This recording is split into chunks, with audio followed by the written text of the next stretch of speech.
Today I want to show you how to remove and replace the radio on this Mercedes C-Class. First you have to remove the air condition vents. To do that, inside the vents you'll find two flaps. So if you take a flathead screwdriver, you can pull the lower flap to the right and in the same time raise the vent higher than usual. Now you can get access to a T15 bolt, so unscrew that. Do the same with the second one, press the flap, raise the vent and unscrew the bolt. So I'm gonna do the same on the second one. I got here, this gives me much more space compared to this one. There's no space over here, so you push towards this way and get more access. On the upper side in there you'll find some tabs which you have to press them in order to release the vents. As you can see, it comes out. These are the tabs I'm talking about. If you press them, it allows you to pull the device out. And you can see this panel was held in also by those bolts which I removed before. So from the top it's loose. So in order to get access to these two bolts over here, you gotta remove this shifter plastic cover. Just pop it off. Then down here you've got this electric connector. Just pop it off. There are no tabs to press. I'll just peel it off like so. Then take your key, put the car in neutral, turn the key off. You can just pull this cover, it just pops off. So once this cover is off, now in order to remove this cigarette holder, you've got one more tab over here. You have to push it like this. Same on this pad. It's ready to come out. And remove the connectors. Plastic one on the left and this one on the right.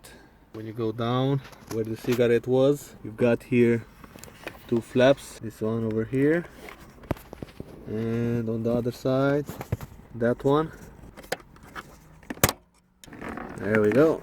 Now they are off on both sides.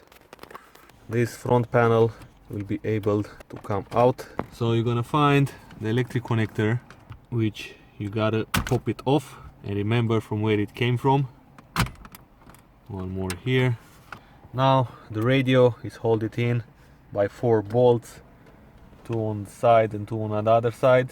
So I'm gonna go ahead with a T15 and remove those bolts.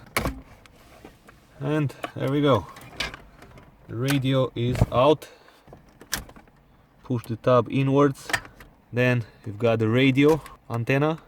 Now when you get the new radio, you basically have to match the numbers of pins. You can see over here you've got full 8 pins together with full 8 pins, as well as for this one you've got 4 pins in there and you've got 5 in this situation, but anyway they are less.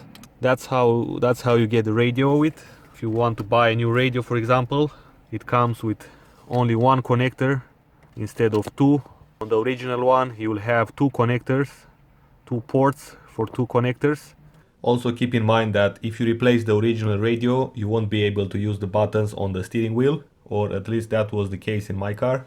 And from this point you can go ahead and try the radio. You can see it works. So the best is to go ahead and test it before installing it back, because you can see it's quite a long process. So after you install all the wires back, you will have some of them left. These ones are for the steering wheel. So after you test the radio, you can just slide the cables in behind here. Make sure to not mix the bolts. These ones will go for the vents, and these ones will go for the radio. Down here, you remember the flaps, just clip them in like so. Then I'm gonna place back the cigarette lighter. I'm gonna connect back the wires, and there we go. We've got a happy cigarette disposal. Then this cover on the shifter. Now, as you might know, the final step is to install the vents, but before that I want to show you inside here how they work, just in case that you break them. I'm looking from the back of the vent.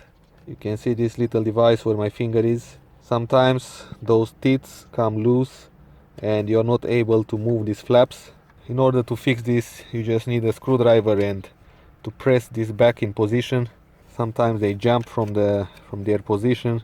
You can see the place where they rotate in there. Now you can see down here there is a tab. It's supposed to close and open the vents. That tab goes down here. Yeah, just place this back inside here and try to aim for that tab.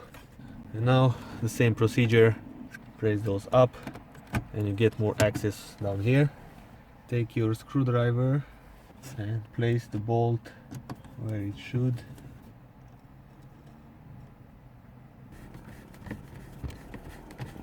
And that's it, job is done. Flaps works, all this works. Alright guys, thanks for watching. If you like this video, give it a thumbs up, and until next time, drive safe and I will see you soon.